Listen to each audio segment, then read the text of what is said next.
Let's check in on the war in Ukraine. President Volodymyr Zelensky today made an unannounced visit to the front line of the war in Bakhmut. While there, he met with troops, handed out awards to soldiers.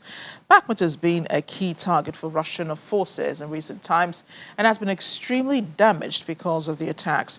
The visit is a significant show of defiance and a demonstration of support for Ukrainian forces engaged in some of the fiercest battles in recent weeks.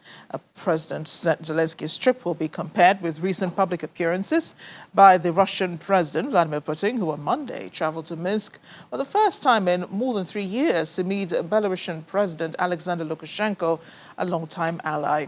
A video footage shown on the Freedom TV channel on Telegram showed Mr. Zelensky wishing his troops well, telling them, "I think that the heroes of Bakhmut should have what every person wants, every person has, that everything should be okay for their children, their families, that they're warm and healthy."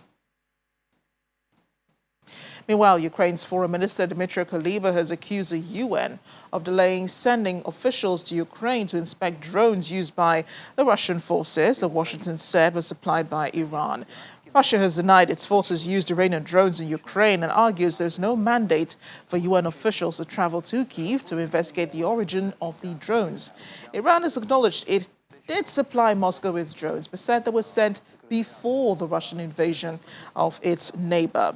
Britain, France, Germany, the United States and Ukraine say the supply of Iranian-made drones to Russia violates a 2015 UN Security Council resolution enshrining the Iran nuclear deal. They want the UN Secretary General, Antonio Guterres, to send officials to Kyiv to investigate. In a report to the Council earlier this month, Mr. Guterres said UN officials are examining the available information and any findings will be reported to the Council in due course.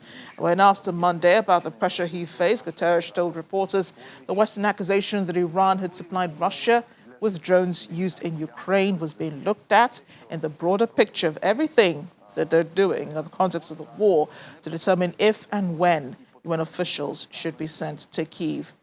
Russia's UN ambassador Vasily Nebenzia told the Security Council on Monday UN officials should not bow to pressure from Western countries and that any results of this pseudo-investigation is null and void.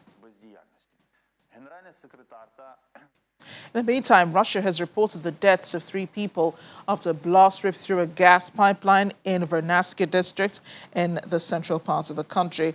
The Chuvashia Regional Emergencies Ministry says the pipeline had blown up during planned maintenance work near the village of Kalinino. That's about 150 kilometers west of the Volga city of Kazan. It said the resulting gas flare had been extinguished. The pipeline, built in the 1980s, enters Ukraine via the Sudza metering point, currently the main route for Russian gas to reach Europe. There's no confirmation on the location of the footage shown, but they were released by Russian officials earlier. Speaking of Russia, President Vladimir Putin has been in Belarus for talks that many suspect is to garner support for its military intervention in Ukraine. Well, he announced today that he's ordered the Federal Security Services to step up surveillance of Russian society and the country's borders to prevent risks from abroad and traitors at home. In his address, he spoke about the emergence of new threats increases.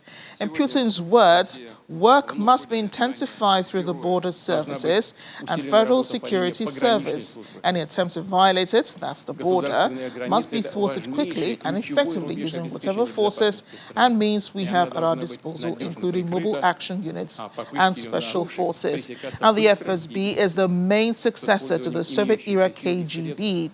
It's already been operating in Russia as an expansive surveillance and censorship apparatus, and Moscow's special military operation in Ukraine has involved a large swathe of the security services. The FSB, headed by Putin ally Alexander Bortnikov, will also increase oversight of mass gatherings, strategic facilities, and energy infrastructure.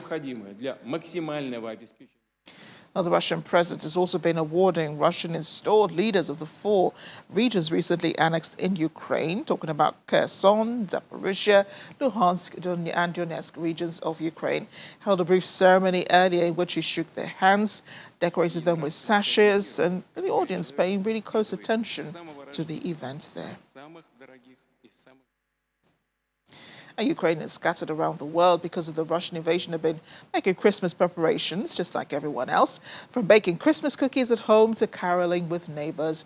Ukrainian refugees scattered across Central Eastern Europe are trying to generate holiday cheer, despite worries over making ends meet and fears for relatives back home. Many have been put up by states bordering Ukraine, such as Romania, Slovakia, and Poland, which has hosted the most, as well as nearby countries like Bulgaria and the Czech Republic. Poland, emerging Europe's largest country, which shares a roughly 500-kilometer border with Ukraine, has registered more than 1.5 million refugees. That's the most of any European Union nation. Ukrainians generally celebrate Christmas on January 7, but the country's Orthodox Church has said it would allow congregations to celebrate also on December 25th. It's not critical if you don't say anybody, it's fine. Pierwsze wrażenie to, żeby Ukraina wygrała. Jasne.